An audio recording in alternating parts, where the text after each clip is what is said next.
오늘 세계교회사 8번째 강의로 좀 함께 할 건데요. 우리가 배웠던 내용들 쭉 보면 이제 중세 계속 이제 중세 공부를 하고 있는 겁니다. 중세 시대의 키워드 뭐라고 했죠? 혹시 기억이 나세요?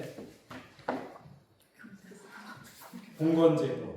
그러니까 이 시대의 사회제도와 경제제도가 공건제도였다는 거. 그다음에 교황권. 지난주에 공부했잖아요. 교황권이 절대 아주 절정에 이르렀던 시대가 중세 시대였다는 거죠. 또 하나 십자군 전쟁, 스콜라 신학, 그리고 우리가 오늘 배울 수도원 운동. 이게 중세 시대의 키워드라는 거예요.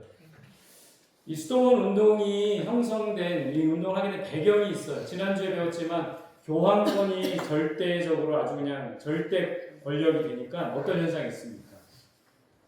교황이 이제 순수하고 또 교황이 이제 바르게 이제 이 모든 걸 이렇게 정치할 때 상관없는데 이게 모든 사람들이 그렇잖아요. 부와 권력을 얻게 되면 어떻습니까? 부패하게 되고 권력을 남용하게 되고 그것으로 성직을 매매하게 되는 그런 상황. 그래서 결국에는 이 수도원 운동이 벌어지게 된 것은 카톨릭 교회 안에 이 교황권의 부패와 또 그런 부패한 많은 그런 지도자들로 인하여 저 교회를 좀 새롭게 하고자 하는 그런 움직임, 그런 배경에서 이 수도원 운동이 시작됐다는 거예요. 여러분 교회 역사를 이렇게 보면은 순수하게 하나님을 믿었던 때가 있어요. 근데 좀 평안이 오면은 어떻게 됩니까? 부패하게 되고 또 부해지고 교회가 부해지고 권력이 생기게 되면 더 그 부함과 권력을 가지고 올바로 하나님의 뜻을 이루어야 되는데 그것이 아니라 타락하게 되는 거예요. 부패하게 되는 것이죠. 그러니까 이런 배경하에 이 수도원 운동이 시작됐다라고 할 수 있다는 거죠. 오늘 우리가 이걸 배우면서 좀 우리 자신을 보는 거예요. 그리고 우리 교회를 보는 거예요. 지금 시대는 어떻게 보면 박해 시대라기보다는 지금은 좀 평안한 시대잖아요. 그리고 교회가 굉장히 부하게 된 시대잖아요. 교회가 굉장히 그래도 이 한국 사회에서 어떤 힘이 있고 그런 시대인 거잖아요. 그런 속에서 우리가 이 부패하지 않고 어떻게 우리의 믿음을 올바로 세울 것인가. 그것을 고민하는 이 시간이 되면 좋겠습니다. 자, 개요. 여러분 읽어주세요. 시작. 중세 수도원 운동은 교회가 점점 권력과 세속화가 되던 중세 사회 속에서 초대교회의 경험과 순수한 신앙을 회복하려는 영적 개혁 운동입니다. 자, 이게 개혁입니다. 그러니까 교회가 점점 권력화되고 세속화되던 중세 사회 속에서 초대교회의 경건과 순수한 신앙을 회복하려는 영적 개혁 운동이다. 그러니까 초대교회의 순수함, 그것을 좀 다시 회복하려는 운동이 바로 이 수도원 운동이었다는 거예요. 자, 이 수도원 운동은 왜 시작되었을까? 시작된 배경은 두 가지. 첫 번째는 기독교 공인 이후의 변화. 여러분, 이 교회 역사 속에 313년은 굉장히 중요한 시대예요. 이 해에 뭐 어떤 일이 있었죠? 콘스탄티누스 대제. 이 사람도 유명한 사람이죠. 로마 황제였던 콘스탄티누스 대제가 기독교를 공인한 해, 밀라노 칙령을 통해서 기독교를 이제 공식적으로 인정한 해가 바로 313년이라. 그 전까지 기독교는 어떤 칙을 받았습니까? 박해받고 어려움을 겪었던 시대였는데 나라에서 로마 이 사회에서 기독교를 공인한 시대가 바로 시기가 바로 313년이라는 거죠.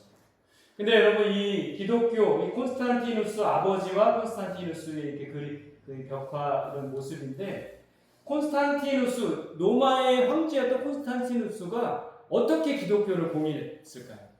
왜 기독교를 공인했을까요? 배경이 있는 겁니다.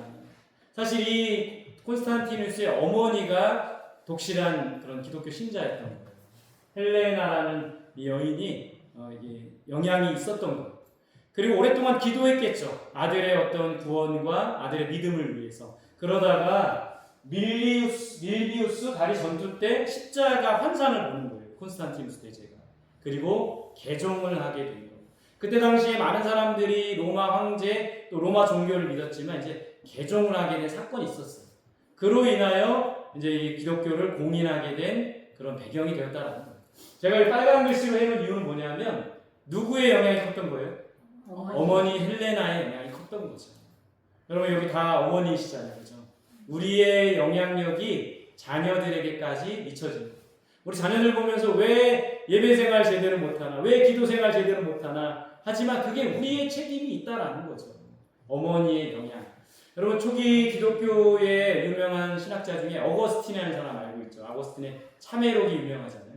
그 어거스틴도 사실은 젊을 때 굉장히 방황했습니다. 일찍 동거를 시작하고 술과 도박에 빠져 있고 방황하는 삶을 살았는데 어머니 모니카의 기도로 인하여 회심하게 되는 그런 그리고 회심해서 참회록도 쓰고 위대한 어떤 기독교 신학자가 될 수 있었다는 거죠. 그래서 우리의 기도가 우리의 영향력이 굉장히 중요하다라는 것을 좀 말씀드리고 싶어요. 자, 이 콘스탄티누스 이후에 이 로마 사회가 어떻게 바뀌었냐면 박해가 종식되고 교회가 성장하게 되는 거예요. 그리고 권력과 부와 명예를 갖게 되고 신앙의 긴장감이 약화되었다. 박해를 받을 때는 신앙적으로 굉장히 긴장하지만 이게 부와 권력을 얻게 되니까 어떻게 됩니까? 신앙의 긴장감이 풀리고 해이해지게 된 거죠. 이에 따라 광야로 돌아가자라는 움직임이 교회 안에 나타난 거예요. 다시 광야로 돌아가자, 초대교회로 돌아가자. 그래서 순교 대신에 금욕이 새로운 헌신의 방식이 된다. 그러니까 박해 시대 때는 순교했지만 이제 그 광야로 돌아가 초대교회로 돌아가서 좀 우리가 금욕적으로 많은 것을 누리고 있고 많은 부를 쌓고 있으니까 좀 절제하고 금욕하자, 이런 움직임이 바로 이 수도원 운동의 배경이 되었다는 겁니다. 자, 여기서 제가 한번 여러분들의 질문을, 우리에게 좀 적용해야 할 질문을 던져볼게요. 교회가 성장하면서 교회가 부패하고 타락하는 것을 막기 위해서 어떻게 해야 될까? 교회라는 곳이 그런 곳이에요. 더 부해지고 더 성장하고 더 많이 모이면 순수함을 잃어버리고 타락하고 부패하는 게 교회의 모습이거든요. 그러지 않기 위해서 우리가 어떻게 해야 될까? 지금 우리들의 모습은 어떻습니까? 또 우리 지금 한국교회는 어떤가요? 박해 시대가 아니잖아요. 지금 교회가 잘못하면 더 부패하고 타락할 수밖에 없는 시대 속에 우리가 그것을 막기 위해서 우리가 해야 될 거는 뭘까? 말씀으로 훈련받아야겠죠. 우리 수도원 운동을 일으켰던 사람들이 많은 것처럼 광야로 돌아가자. 훈련이 필요한 거예요. 경건의 훈련이 필요해요. 광야학교에 들어가서 고난도 받고 말씀과 기도로 훈련받아야지만 우리가 부패하고 타락하지 않게 된다는 거죠. 그래서 여러분 이 성서신학원에서 배우는 2년 기간이 우리에게는 훈련의 과정이 될 수 있는 겁니다. 또 여러분 교회에서 하는 제자 훈련이나 기도 훈련, 예배 훈련, 모든 것들이 다 훈련이 되는 거예요. 그 훈련을 통해서 우리의 순수한 믿음을 지켜나가야지만 부패하고 타락하지 않게 된다는 것이죠. 두 번째, 이 수도 운동이 일어나게 된 배경은 세속화된 교회에 대한 대안으로 이제 일어나게 된 거예요. 교황이 지금 황제들도 다 교황 권위 아래 있는 거잖아요. 다 고개를 숙이고 있잖아요. 카노사의 굴욕 우리가 역사 속에서 봤죠. 그러니까 황제가 교황 앞에 그냥 무릎 꿇고 눈밭에 맨발로 무릎 꿇고 잘못했다고 비는.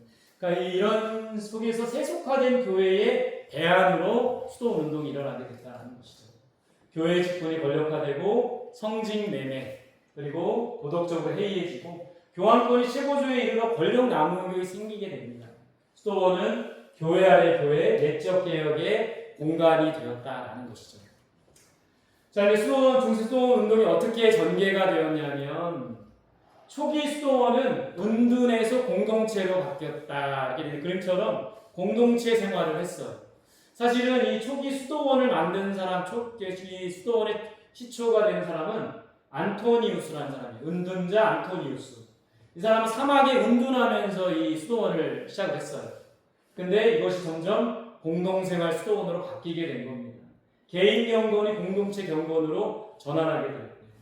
이 안토니우스는 위대한 그 수도 생활의 선구자라고 합니다. 그래서 모든 수도자의 아버지라고 하는데 이 사람의 수도의 특징은 은둔이에요. 은둔. 사막에 가서 은둔하면서, 그러니까 세례 요한처럼 어떻게 보면 사막에 숨어서 그냥 조용히 자기의 어떤 그런 경건을 지켜나가려고 했던 거. 근데 그게 점차 공동체적인 수도원으로 바뀌게 되었다는 겁니다.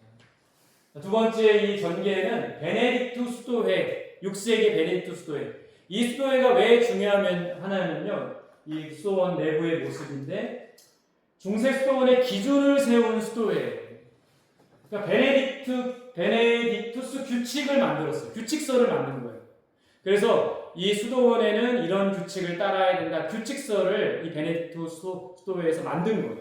그래서 많은 수도원들이 베네딕투스 이 규칙을 따르게 그걸 기초로 하고 그걸 따르게 됐기 때문에 베네딕투스 수도원은 모든 그 수도원의 어떤 규범이 되는 수도원이었다는 겁니다. 안정적이고 영향력 있는 수도원. 베네딕투스 규칙은 73개 장에 걸쳐서 베네딕트 회의 정신을 지각했고 모든 수도원 공동체 기초 규칙으로 받아들여져요. 이게. 그래서 중요한 거예요. 그리고 규칙의 규칙이 수도원장을 중심으로 이루어졌다. 수도원 안에 규칙을 만들었지만 이 수도원장의 어떤 영향력 이것이 굉장히 크게 되었다라는 겁니다. 자, 내용을 좀 살펴보면 이런 거예요. 하루 일과를 규칙적으로. 그래서 기도하고 노동하고 독서하고 묵상하고 이런 걸 반복하는 생활. 그리고 아파스, 수도원장 아파스라고 합니다. 권위에 따른다. 순종하고 절제하고 겸손을 실천해야 된다. 이런 내용들이 담겨져 있어요.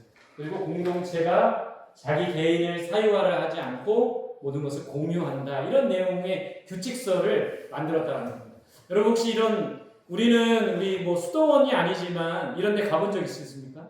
뭐 예수원이나 가나안 동문학교도 그 영향이 있어요. 그죠? 개신교 어떤 단체지만 수도원적인 영향이 있어요. 그런데 가보면 규칙이 다 있는 거예요. 규칙. 그 규칙에 맞게끔 생활해야 되고 따라야 되고 예수원에도 가보면 정해진 시간에 기도하고 또 노동해야 되고 노동 안 하고 땡땡이 치고 뭐 그런 사람들도 있는데 규칙이 있다라는 겁니다. 그걸 만든 게 바로 베네딕트회 수도회라는 거예요. 자, 네 번째 이 수도원 운동이 발전하게 됩니다. 어떻게 발전하느냐면요. 여러 수도원들을 통해서 클루니 수도원의 정명이에요. 10세기에 이 클루니 수도원을 통해서 교황의 직속, 이 수도원은 좀 특이하게 교황의 직속으로 영주의 간섭을 받지 않아요. 그리고 예배와 기도 중심이었고 교회 개혁과 교황권 강화에 기여했다. 그러니까 교황의 직속 수도원이었기 때문에 교황의 어떻게 보면 영향력을 벗어날 수가 없었던 거예요. 또 한편으로는 개혁을 했지만 또 한편으로는 교황권을 강화하는 일에 이 수도원이 또 쓰임을 받았다라는 겁니다. 두 번째 12세기에는 시토회의 정경인데요.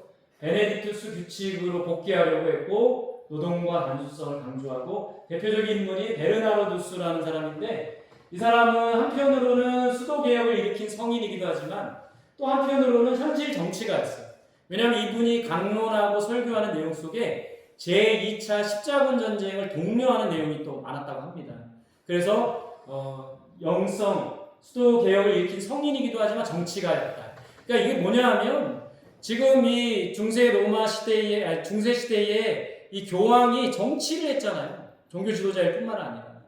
그 영향 아래 계속 지금 벗어나려고 하는 과정 중에 있지만 아직도 지금 섞여 있는 거예요. 완전히 독립된 어떤 수도원 형태가 아니라 정치와 이 개혁, 이 두 가지가 지금 겸해지고 있는 이런 상황에 나중에 이제 정말 수도원들이 오롯이 그냥 이 개혁에만 힘쓰는 모습들도 있게 되는 겁니다. 세 번째 이 수도원 13세기에 탁발 수도회가 중요해요. 굉장히 중요합니다. 탁발이라는 게 뭘까요? 제가 가로로 써놨는데 구걸이라는 거예요. 구걸. 여러분 가끔 불교에 스들 그들은 왜냐 우리 목사님이라고 목사라고 하더라고요. 그래서 우리도 그들을 스님이나 그냥 스들 우리끼리 하는 감사합니다. 근데 아무튼 그분들이 이렇게 시주하는 모습들 보잖아요, 그죠?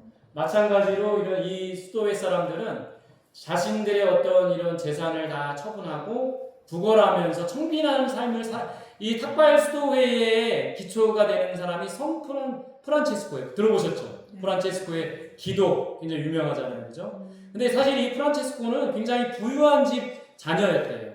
부유한 집에서 태어났지만 이제 이런 개혁을 위해서 교회 개혁을 위해서 자신의 재산을 다 정리하고 이렇게 구걸하면서 이렇게 살아갔던 모습. 또 그를 따르는 사람들이 함께 모여서 이제 프란체스코 수도회를 만든 거죠. 도시 선교 중심이었다. 대부분의 수도원들이 저렇게 멀리 떨어져 있었지만 이 탁발 수도회는 도시 안에 있었던 겁니다. 가난을 소원했고 순회 선교를 하고 성리민과 사랑을 강조하고 또 설교와 이단에 대응했죠.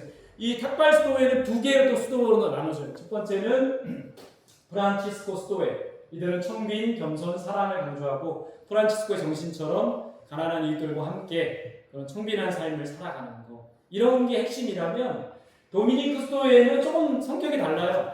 이 사람들은 설교와 교육을 많이 했고 이단들과의 논박 이런 것들을 했다라는 겁니다. 그러니까 교회는 오늘 이 프란치스코 수도회와 도미니카 수도회를 보면서 교회는 두 가지 모습이 필요한 거예요. 첫째는 청빈하고 겸손하고 실천적 사랑을 해야겠죠. 또 한편으로는 말씀과 교육을 통해서 이단과 싸우고 논박할 수 있는 그런 말씀의 어떤 그런 철저함도 필요하다라는 겁니다. 이것이 우리가 갖춰 교회의 두 가지 모습이 다 있어야 되는 거예요. 한쪽으로만 치우치지 말고 우리가 이 두 가지 모습을 함께 공유하면 좋을 것 같아요. 자, 이 수도원 운동의 독특한 영성이 있습니다. 그게 뭘까요? 수도원에 이제 어쨌든 이 교회를 좀 부패한 교회를 개혁하고 바꾸려고 하는 이 수도원들의 어떤 독특한 영성이 있어요. 여러분들 어떤 거인 것 같아요? 수도원 가보신 분도 계시지만 가나안 농군학교 뭐 이런 데 가보신 분 있지만 어떤 독특한 영성이 있습니까? 그 사람은 거기서 뭘 하나요? 노동의 영성이 있고 또 뭐가 있을까요? 기도의 영성, 그죠? 기도와 노동 이 두 가지를 굉장히 중요하게 생각합니다. 또 어떤 영성이 있을까요? 이들은 말씀을 또 이제 사실 수도원에서 했던 역할 중에 하나가 뭐냐면 그때 당시는 인쇄술이 발달이 되지 않아서 그 필사를 하는 성경을 필사하는 일도 수도사들이 했고 또 성경을 강론하는 일들 이런 것들을 했던 거죠. 쭉 이렇게 정리해 보면 이 사람들은 먼저 첫 번째 삶과 신앙을 일치하는 그런 영성을 갖고 있어요. 왜냐하면 여러분 이 중세 시대의 교황과 또 추기경 이런 많은 종교 지도자들이 그 신앙과 삶이 일치하지 않은 모습들을 보는 거예요. 그들이 하나님의 말씀을 전하지만 하나님의 가르침대로 살지 않는 거잖아요. 예수의 정신으로 살지 않는 거잖아요. 그죠?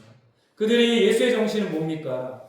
더 부한 거를 나누고 가난한 사람들과 함께 더불어 하고 더 뭐 힘을 가꾸려고 애쓰기보다는 어떤 가난한 자들과 함께하고 이게 예수의 정신이잖아요. 예수님이 오셔가지고 뭐 부를 축적했습니까? 힘을 얻으려고 했어요. 그게 아니잖아요. 그러니까 이들의 모습을 보니까 이 수도사들 속에 이들의 모습을 보니까 삶과 신앙이 일치하지 않는 걸 보면서 이러면 우리가 안 되겠다. 그래서 이 사람들의 가르침 속에는 삶과 신앙을 일치하려는 그런 모습들이 있었다라는 그런 영성이 있었다라는 겁니다. 여러분 우리가 우리의 삶과 신앙을 일치하는 게 너무너무 중요해요. 왜냐하면 우리의 삶이 신앙과 일치하지 않으면 우리는 전도의 걸림돌이 될 수밖에 없는 겁니다. 그죠? 교회 안에서만 잘하고 밖에 나가서는 막 욕먹으면 무슨 전도가 되겠습니까?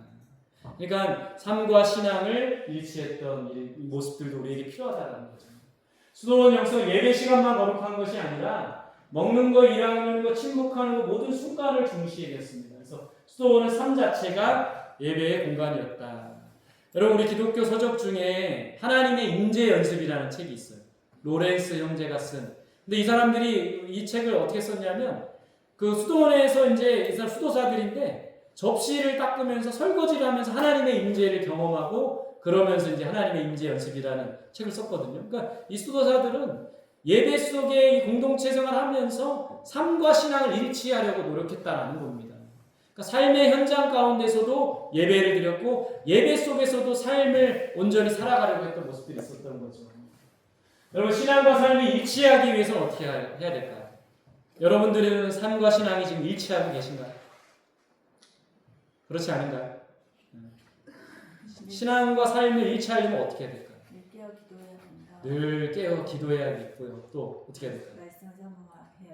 말씀을 사모하고 말씀에 순종하며 살아야겠죠. 그렇죠? 우리가 이게 우리의 과제예요. 사실은 신앙과 삶이 일치해야지만 목사님들을 보면서도 그렇잖아요. 설교 잘하는 목사님들보다도 삶과 어떤 설교가 일치하고 언행 일치하는 목사님이 더 신뢰가 가고 존경하게 되지 않습니까? 세상 사람들이 우리를 볼 때 똑같아요. 말만 잘하는 그리스도인이 아니라 삶과 신앙이 동일하고 일치하는 그런 성도들을 우러러보고 그런 성도들을 통해서 예수님을 믿게 된다라는 거죠. 복음의 어떤 장애가 아니라 복음의 어떤 키가 될 수 있는 사람이 된다라는 거죠. 우리의 과제입니다. 이것이 말씀을 듣고 그 말씀대로 살아가는 게 중요해요.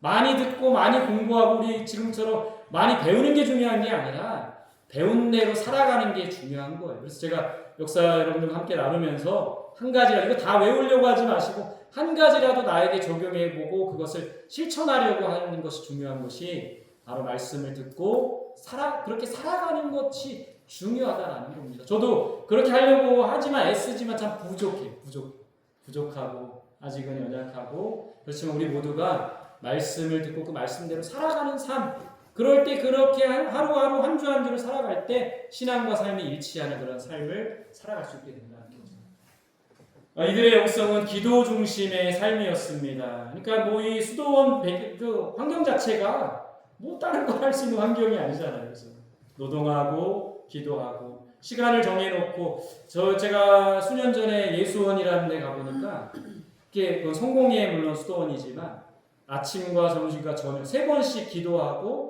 또 노동하고 이렇게 하더라고요. 정해진 시간에 기도하고. 그러니까 그런 모습들이 우리가 좀 본받아야 되는 모습이라는 거죠.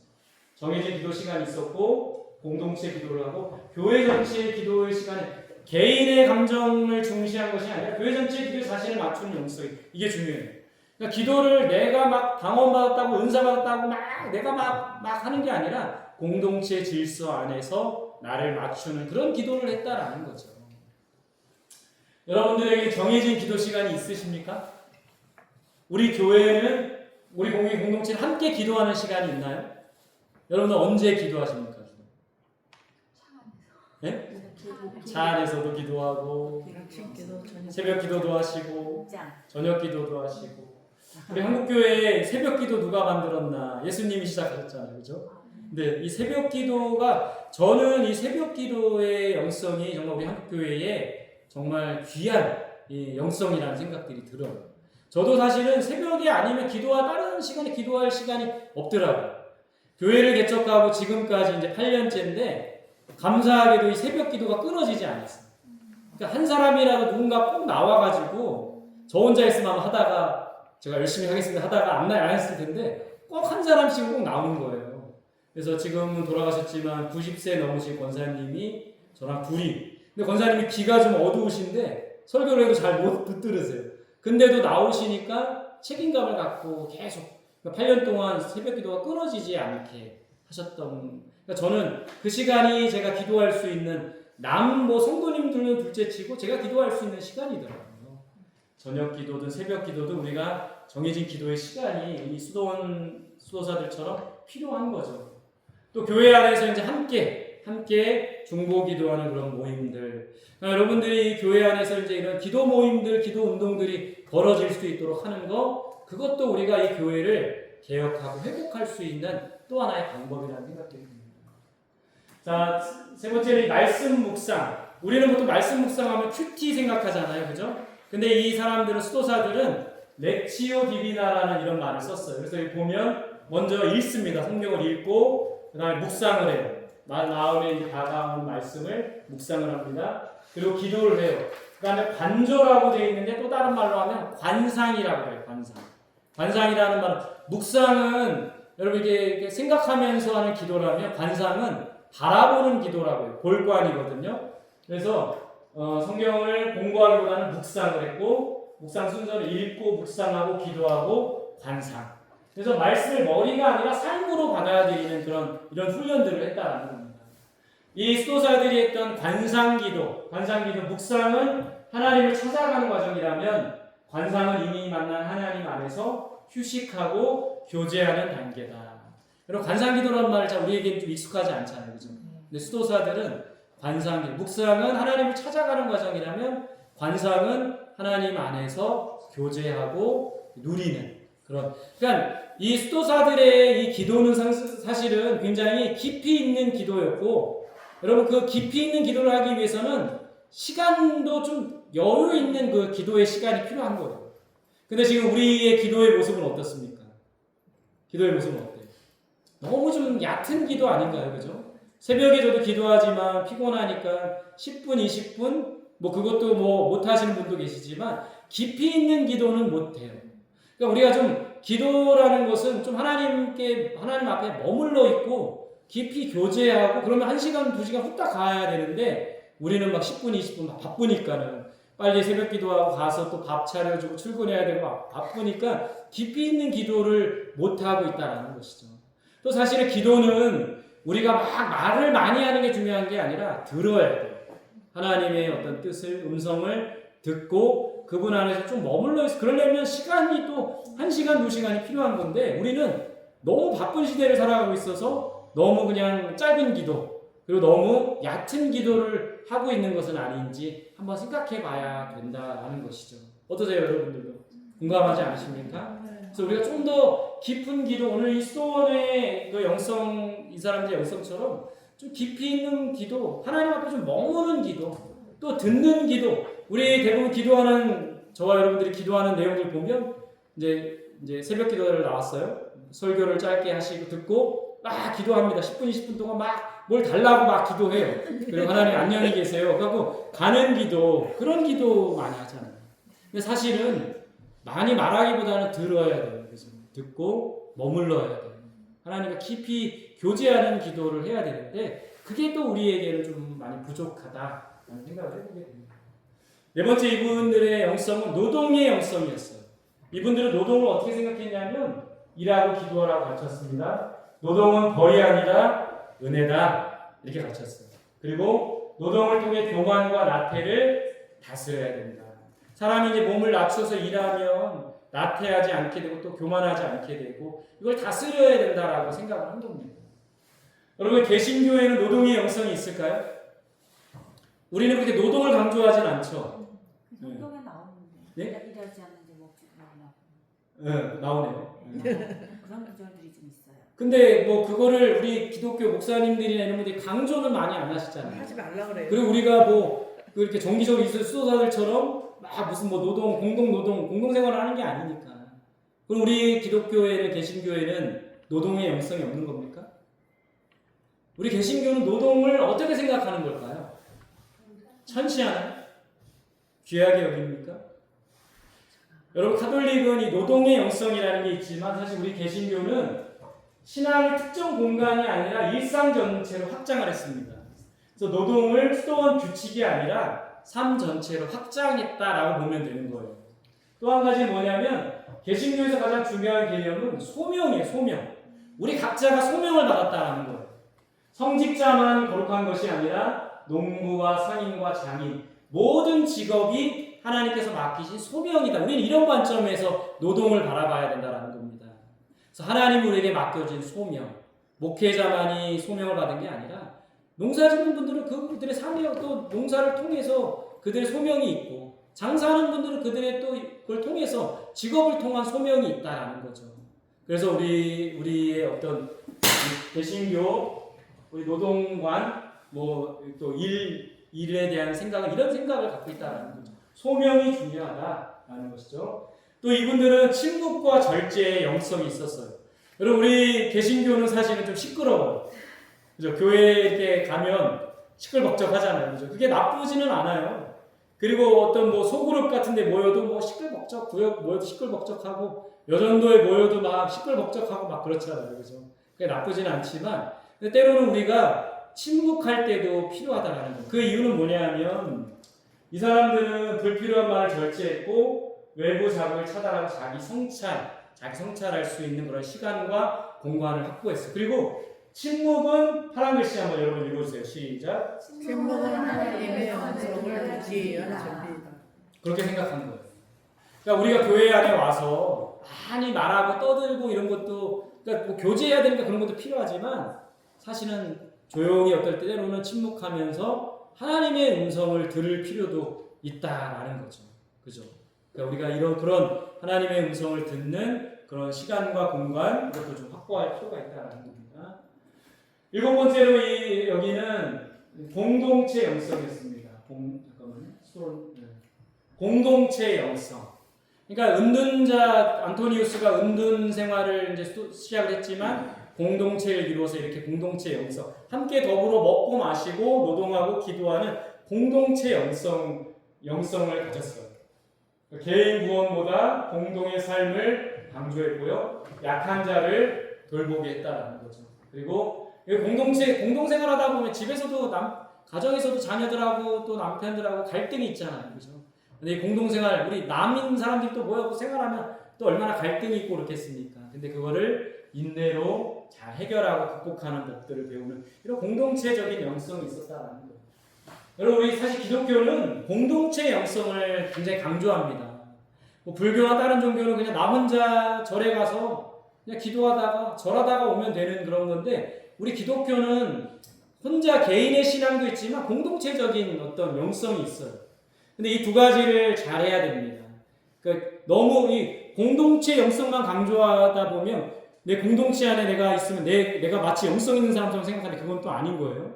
그러니까 내 개인 영성도 잘 세우고 더불어 함께 공동체적인 그런 영성도 잘 우리가 세울 필요가 있다라는 거죠. 이 공동체에 굉장한 장점이 있어요. 여러분 어떤 거라고 생각합니까?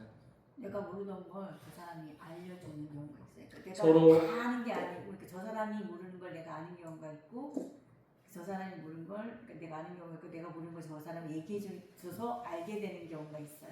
깨닫게 되고 알게 되는 그런 장점이 있죠. 공동체라는 게 또 어떤 장점이 있을까요? 협력해서 선을 이뤄가는 합력하여 선을 이룰 수 있는 장점. 또 어떤 게 있을까요? 믿음이 약해졌을 때 잡아줄 수 있는 그렇죠. 내가 믿음이 연약하고 할 때 누군가 또 나를 잡아주고, 네. 그죠? 또 내가 어려움을 겪을 때 함께 이야기해 줄 수 있는 그런 또 동역자들. 그런 것들이 필요한 거죠. 정리해보면 함께 성장할 수 있다. 성장. 지속. 믿음을 함께 지속해 나갈 수 있다. 그리고 고난을 함께 견디고 인내할 수 있다. 그리고 함께 말씀을 실천할 수 있다. 나 혼자 하면 나 혼자 이렇게 내가 말씀대로 살겠습니다 하면 잘 안 되지만 함께 우리 구역 식구들이 함께 그냥 이렇게 합시다 하면 왠지 뭔가 힘이 나고 또 더 열심히 할 수 있게 되잖아요. 이런 장점들이 우리 있다라는 것이죠. 자, 공수도원 운동의 역할과 영향, 긍정적인 영향도 있지만 좀 부정적인 영향도 있다라는 것이죠. 신앙적인 역할은 뭐냐면 경건훈련 중심의 신앙생활을 했어요. 전에는 제도와 어떤 법, 또 교황이라는 어떤 권위 그 아래서 신앙생활을 했다면 이 공수도원을 통해서 개인 경건생활이 중요하다 이것을 이 수도원 운동을 통해서 그것을 이제 했다라는 것이죠. 또 성경 필사와 성경을 보존하는 역할을 이 수도원에서 했다는 거예요. 사회 문화적인 역할은 뭐냐? 그림에서 보듯이 교육기관을 세웠어요. 대학을 세우고 이제 교육기관, 수도원 안에서 말씀을 교육하고 하면서 교육기관을 세우고 병원과 구제소를 세우고 왜냐하면 그 사람들의 이 수도원 사람들의 영성이 그 청빈 또 겸손, 가난한 자를 섬기는 거 이런 거였잖아요. 그리고 자연스럽게 병원과 구제소를 세우고 농업기술 함께 노동하면서 농업기술을 발전을 이루는 긍정적인 측면이 있었다는 겁니다. 한계와 평가, 좀 부정적인 측면도 있어요. 장점은 뭐 이 수호운동의 장점은 뭐냐면 교회 타락과 부패를 견제했고 그다음에 신화의 깊이를 유지할 수 있고 초대교회로 돌아가자 이런 움직임이 있었던 반면에 한계는 뭐냐면 여러분 이 수도원의 모습을 보세요. 어떻습니까? 굉장히 아주 그냥 멋있죠. 화려하고 사실은 이 수도원은 또 다른 제도화를 이루었다. 이게 무슨 말이냐면 그 수도원 안에 규칙과 또 절대적인 수도 원장의 어떤 권위 이것으로 또 다른 제도화를 만드는 모습도 있었던 거고요. 또 한 가지 뭐냐면 일부 수도원들이 굉장히 부자였어요. 부유하면 타락할 수밖에 없는 거죠. 그죠? 그리고 수도원도 지속적인 개혁이 필요했다. 근데 여러분 왜 일부 수도원이 부유해졌을까요? 여러분 한번 상상력을 동원해 보세요. 수도원이 왜 부유해졌을까요? 뭐 헌금 같은 걸 받았겠죠. 헌금을 왕한테 땅도 받고 네. 세금을 면제받는 맞아요. 다 그렇죠. 또 뭘까요? 노동을 통해서 뭔가의 생산을 계속 그렇죠. 생산은 하는데 월급은 안 나가는 거죠. 그죠? 네? 다 여러분이 얘기했던 게 맞아요. 귀족과 왕이 기부를 합니다. 왜냐하면 이 수도원 운동은 어떻게 보면 교황하고는 조금 반대되는 그런 개혁적인 입장이잖아요. 그러니까 어떻게 보면 귀족과 왕이 환영하는 사람들일 수도 있던 거죠. 그 사람들이 기부를 했고, 그 다음에 죽은 이를 위한 기도와 미사를 통해 우리 절에 가면은 왜 죽은 사람들 유골을 거기다 해서 돈을 내기도 하고 그러잖아요. 이런 모습들이 또 사후 제사 지내주고 그런 기도 그 사람들을 위한 죽은 자들을 위한 기도나 미사를 통해 또 수입을 얻기도 하고요. 아까 말씀하셨던 효율적인 경제 운영 같이 노동을 해서 뭔가 생산하지만 월급은 안 나가는 거 부가 쌓이는 거죠. 그 세금 면제와 특권을 누렸다는 거 안전한 자산 보관소 이건 뭘까요? 여러분 수도원들은 좀 외진데 있잖아요. 어떤 수도원들은 보면 완전 이렇게 절벽 위에 세워진 그런 수도 있죠. 그런 수도원, 이슬람의 침공으로부터 피해가지고 한 그런 안전지대의 수도원들이 있잖아요. 그러니까 그때 당시 전쟁이나 막 이런 것들 통해서 자기 재산들이 다 날라버릴 수 있는 거를 수도원에 보관하는. 근데 그러다가 그 사람이 죽으면 자녀들도 모르면 그거 누구 거가 되는 겁니까? 그런 모습들로 인해서 수도원이 굉장히 또 다른 부를 축적하게 되고 또 다른 힘을 얻게 된 모습들이 있었다는 거죠. 정리해보면 한번 읽어주세요. 시작. 수도원은 세속화가 된 교회 속에서 신앙의 신앙을 지키려는 끊임없는 개혁의 역사였다. 그러나 또 다른 제도화를 이루고 일부 수도원의 부유화로 인해 타락함으로 지속적인 개혁이 필요하다는 과제를 낳게 되었다. 긍정적인 측면도 있지만 한계도 있다라는 거예요. 또 다른 또 다른 권력, 또 다른 제도화, 그로 인해서 또 다른 개혁이 필요했던 이런 한계점들이 있었다라고 평가할 수 있습니다. 여러분 개혁이라는 게 끝이 있을까요? 수도원 운동이 이제 이 타락한 중세교회를 개혁하자라고 시작했던 우리 운동이었는데 이들 안에 또 다른 개혁해야 될 모습들이 있었던 거예요. 부함과 권력과 제도화된 모습들이 또 다른 개혁이 필요했던 거죠. 개혁의 끝이 있을까요? 우리는 개혁교회 전통이잖아요. 종교개혁 전통. 교회는 계속 개혁되어야 된다라는 거죠. 끊임없이 개혁되어야 한다. 개혁을 멈추게 되면 부패하게 된다. 오늘 우리가 이 역사를 통해서 우리가 배워야 될 게 바로 그거예요. 우리가 날마다 개혁되지 않으면 우리도 똑같이 부함과 권력과 이런 걸로 인해서 교회가 부패하게 되고 타락하게 되고 초심을 잃어버리게 되는 그런 모습들 똑같이 있을 수 있다라는 거죠. 그래서 끊임없이 신학교가 없어지고 그냥 이렇게 신학원이 이렇게 그 교파에서 해서 거기서 이제 목사님들 그런 가정을 이렇게 공부를 시켰으면 좋겠다는 생각이 들어요. 그게 대학교 이런 식으로 되면 세속적인 그런 공부도 같이 들어가는 거라 좀 우려가. 지금 말씀도 맞아요. 신학대학교 그리고 기독교 학교가 일반 대학으로 바뀌면서 그러니까 이 일반 대학 예를 들어 뭐 안양의 안양대학교 대신대학교였는데 이제 학교가 운영을 해야 되니까 다른 과를 받는 거잖아요. 신학대학이었는데 다른 학생들을 받아요. 일반 학과. 그러면 이게 주객이 전도돼 가지고 일반 학과들이 더 많아지고 신학과는 점점 이게 경쟁도 떨어지고 그러면 신학과가 없어져 버리거나 일반 대학으로 바뀌는 경우. 그게 어떻게 보면 세속화되는 또 한 가지 이유가 될 수도 있다는 거죠. 그래서 우리는 개혁을 멈추면 안 되고 끊임없이 우리 자신을 남을 개혁하려고 하기보다는 나를 개혁해야 되는 거죠. 나 자신을 개혁하고 교회를 개혁하는 그런 우리들이 되어야 되는. 개혁은 나로부터 시작이 되는 겁니다.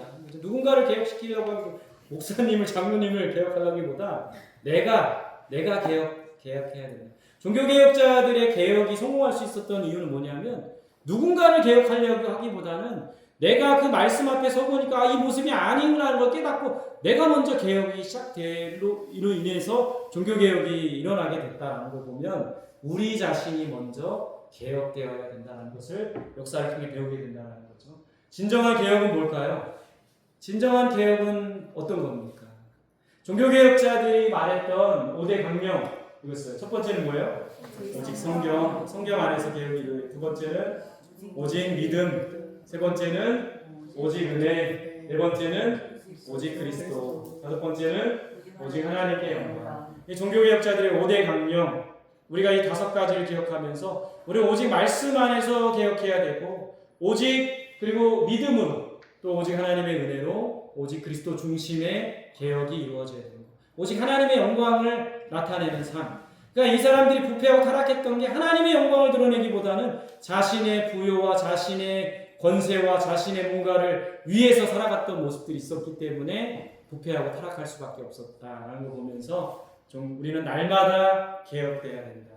그리고 이 5가지 정말 말씀으로 개혁돼야 된다라는 것을 여러분들과 함께 나누고 싶습니다. 그래서 여러분들 삶의 현장에서 또 섬기시는 교회에서 나 자신을 날마다 개혁시켜서 정말 또 다른 이 부유함 권세 권력화 되는 이 수도원의 모습이 아니라 날마다 우리 자신을 쳐서 복종하고 경건의 훈련을 통해서 새롭게 되는 저와 여러분들이 되시기를 간절히 소망합니다. 아멘. 갑자기 설교가 됐네요. 혹시 오늘 강의한 내용 중에 질문이나 하고 싶은 말씀 있으신가요? 없으신가요? 시간이 1분 남았는데 뭐 하시고 싶은 말씀? 대학교 그게